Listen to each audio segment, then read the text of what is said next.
Dizzy? Yes. Okay. Yes? I'm ready. All right. Let's go. Yahoyba, Captain. George, if you're ready.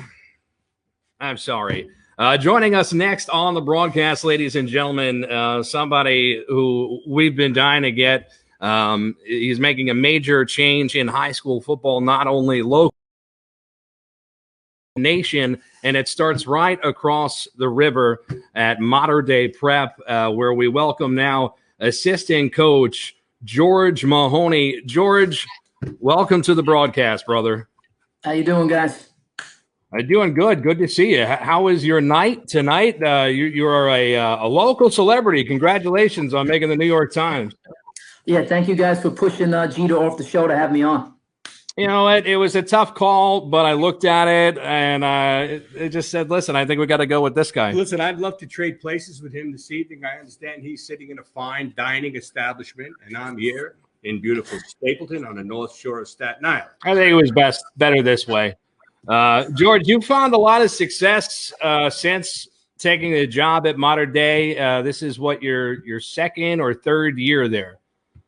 It's my first year there, actually. I just started with them in September. You're fired. Do you hear me? You're fired. Idiot. All right, excellent. You can't get anything right. Congratulations on the new job. Thank you. Thank you. So listen, you were brought in because you're not so much not so much to be an X's and O's guy, but more to be a ones and twos guy in terms of mathematical equations. You see it a lot in baseball. How does that correlate to the game of football? And how did it come about? So from I've been a big fan of Moneyball, a big fan of what they did, and it looked like with them it was about acquiring the right talent to generate runs and what produced a run. So this offseason, we were looking at it as a staff saying, hey, what produces a touchdown? What produces a win? So we really started digging into the data to figure out what that was. To make a very long story short, Coach Dino was also interested in it at the same exact time. So I had reached out to him and said, look, can you set me up with the guy from the Ravens, Daniel Stern, because they seem to really have a good idea of what to do, when to go for it on fourth down, when not to. So he did. We had a great conversation over the phone. Then we met up at a Sloan MIT Sports Analytics conference and talked about it a little more. But it was really a bunch of people there talking about how do you gain advantages through the data. And a lot of the things that people think are true, maybe they're necessarily not true. And what are the small things that you can focus on that can give you the biggest results? So in September, Dino called me up, said, hey, can you do data analytics for our team? And what is it exactly and how are we going to do it? So we had those conversations, and then I showcased to him a tool that helps you during a game, tell you if you should go for it, if you should punt, if you should kick a field goal, if you should go for two. So let me ask you, is it smart enough of a system where it calculates the formation that a defense is in, or is it simply a down and distance? That's a good question, because from a traditional football perspective, people want to know, hey, what do teams run on 3rd and 2? If they're on the left hash at this part of the field, they almost want to know a predictive part of what should be happening, right? Like, tell me what's going to happen. And the truth of the matter is that's like, you know, you're chasing a unicorn when you try to figure that out, because the other teams coach too. And sometimes you over predict what you think is going to happen. So what this tool does, it doesn't do that. It just gives you a prescription saying, hey, based on the last 10,000 times this has actually happened in a football game, we think that you should run instead of punt. Then it's up to the coach to figure out what play they want to run in that scenario. So during our games now, what I'm doing on first down, I'm telling Coach Dino and the offensive coordinator, if it gets to 4th and 3, we're going for it. This way they know on first down every play they need to call to get us to 4th and 3. So if it's 3rd and 8, they don't have to get the 8 yards. They just have to get 5. So these are the conversations that we're having. Or before we get the ball is, hey, if we score a touchdown, we're going for 2, so that when they get down to the end zone, they don't have to start figuring out what that 2-point conversion is going to be. So it's really prescriptive analytics as opposed to predictive analytics, where we're trying to predict what other teams are going to do. And this is in-game stuff that I'm talking about. Now, all the other predictive stuff, that happens. The coaching staff's doing that, but it's not what we're doing during the game. This is wildly fascinating stuff. What do you got, Commodore? Well, here's a question I have for you, Coach. Do these analytics break down to the player level as to how number 32, a senior at Mater Dei High School, has done in this situation in the past against this team or perhaps another team? Yeah, it's a good point because the way the tool works, it's actually simple yet sophisticated. So before the game, you put in a customization. How are you compared to this team in different facets of the game? Is your pass defense stronger than their pass offense? Is your run defense better than their run offense? And you can adjust it during the course of the game. Say your quarterback breaks his leg, or say there's bad weather and the wind changes between halves. You can change these customizations. So that is actually changing the probability for every minute of the game. Now, to answer your other part of this question, this is where it's critical because it's about execution, right? So say the tool says on 4th and 3 we go, and you say, okay, we're going to throw a pass, but our completion percentage is only 50%. We have to take that into account pre-snap, saying, yeah, maybe the receiver is going to be open, but he's probably going to drop it based on the statistics from the rest of the year. So what we do is we do like a risk versus reward analysis on these plays to make sure we're making the right calls based on how good we really are and how good we've been with our personnel. Now, hear me out. High school football, what's the play clock in between plays? How much time do you have? So in New Jersey, you got 40 seconds depending on the play. So let's just say 40 seconds. So it's a lot of chaos, right? I'm trying to tell them what I think. The offensive coordinator is trying to think about his play. Coach Dino's trying to think about the situation. So we've really had to come up with a way to get a cadence so that we're not talking about the same things or different things all at the same time. So we've had to come up with, I go first, 4th and 3 we go. The offensive coordinator goes second, and then Coach Dino okays the call or not. Because you're right, there's not a lot of time. And you're dealing with high school kids. So their brains aren't working at an NFL level where the stuff's just snapping to them.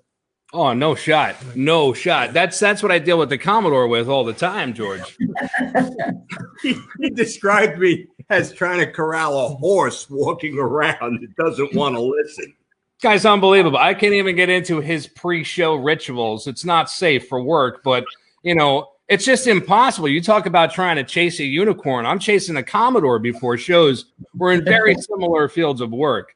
But you seem to be rocking and rolling. Commodore has been talking you up all day. He feels that you're Bill Parcells of high school football right now. What do you got for him, Commodore? No, Coach, I think it's a fantastic new avenue for sports on a high school level to look at this. And one of the questions I have is you have to collect this data in order to have, artificial intelligence make a decision or a recommendation for you. How do you collect the data? So there's two facets to it. So the prescriptive stuff, the 4th and 3 we go, that's in the tool. So this tool has collected thousands and thousands of reps of data. So they got it from an NFL, college, high school level, and then they run the calculations for you. So during the game, I'm relying on the tool almost 100%. What we do after the game is I use the tool to figure out which plays in the game hurt us or helped us the most. It could be something stupid like calling a timeout when we didn't need to call one could hurt your win probability. So what we're doing is taking this information and figuring out how do we practice differently, right? Because for the most part, the game is too late. You're just executing. You're on the stage. But it's a matter of how are you practicing differently to make this stuff really come about. So are we, for example, if an offensive penalty kills your chances of scoring a touchdown, well, then what are you doing in practice to stop offensive penalties? And that's really what we're taking it through. Wow. Danny's got all of this, and I'm going to grill him on it tomorrow. I am actually physically sweating listening to you talk. If I was the high school quarterback at Mater Dei, here's how it would go. George would think, based on probabilities of his analytics, what the play is. Then the offensive coordinator weighs it over. Then Dino talks, then sends it into me, and I vomit on the field. I'm happy that you guys have a better system than that, and you seem to have worked it out in the process where the kids can understand it. But let me ask you, is this something that is also being implemented? Obviously, you're working with the Ravens technology sort of foundation of learning here. This is something that obviously is taking place organically in the NFL. Do you see it spreading? Well, is it already being used on the college level in the NCAA? From what I know, it's being used. From what I also know, it's not being readily accepted that much. I think a team like the Ravens, a team like the Patriots, they embrace it. But to your point, Danny, like the Oakland A's. They don't need to know about this, right? We make it simple for them. They call the play. It's power. They know it's power. We keep all this stuff hidden from them, so they don't have to think. Oh yeah, the kid just gets the call on the field, but there's a lot of moving parts in the background. Right. And to be fair, I think that a lot of this stuff I'll say is contrarian, and that tool, it's very aggressive. So it's almost going to always tell you to go for it on 4th down. It's almost always going to tell you to go for a 2-point conversion. So it's a matter of, what are you willing to do? Like, what embarrassment are you willing to get? Because you're not always going to make it. It's all right. As you said earlier, it's all risk versus reward. So if you think football is just, a lot of green dive right on go, or send this guy in with the next play today, it's changed quite a bit since I had the cleats on in high school. But that's fantastic. I think that's really cool. It's a wonderful, new, exciting thing to be introducing. Dude, I hats off to you guys, honestly. And I want to say this. I think if I could think of one high school coach that's the perfect guy for this job to be the lead, it's got to be you, Coach, because I remember speaking to you in the past that you graduated from Columbia University with a degree in electrical engineering. Am I correct? Chemical engineering. Chemical engineering. It's even more ridiculous. Boom! Booyakasha! I mean, save some swag for the rest of us, all right? You're not trying to big time us on our own show. We offer you a lot of – all right, I'm taking the wrong angle. You're right. I'll calm down. Easy now. Congratulations. Easy. Listen, Coach, that's fantastic. As Danny said, earlier, we're working here in the local community trying to put together some sort of a combine, virtual combine thing for our local PSAL athletes that have got shafted out of their senior year so far. And sharp guy like you might bring some good things to the table to help us out. So maybe you'll be able to help us if we reach out to you in the future, Coach. But this was fantastic, very educational and informative. And, hey, this is could be a career for a lot of guys. My mind is blown. My mind is totally blown, George. We'll definitely be in touch, and we'll keep you in the loop with anything that we're doing locally with helping out these seniors that didn't get a chance to run this Moneyball system. Can I ask him one question? Yeah, here you go. Commodore's got one fortune cookie question for you. Here you go. All right. It was great. And I asked this to Coach Dino a couple of times. What is a seraph? Good question. That is a good question. It looked like some form of a soldier or knight, at least when I looked at their logo. I thought it was a stick. And our is the emblem. I thought it was. If we could go to a commercial right now, I'd say we'll be right back after these messages, folks. George, we wish you and the Seraphs at Mater Dei the best of luck in finishing out this year top of the heap. Thank you for taking the time to talk to Nobody Cares Sports again. Good luck on ESPN in the morning, and thank you, Dino, for picking up this story for us. All right, guys. Thank you so much. Have a good night. Bye. Hey, I appreciate it. Thanks so much, George. Well, that's Coach George Mahoney, Commodore, out of Mater Dei Prep, an excellent guest talking Moneyball in high school football. And man, I got to be honest with you, that was impressive. Yeah, man.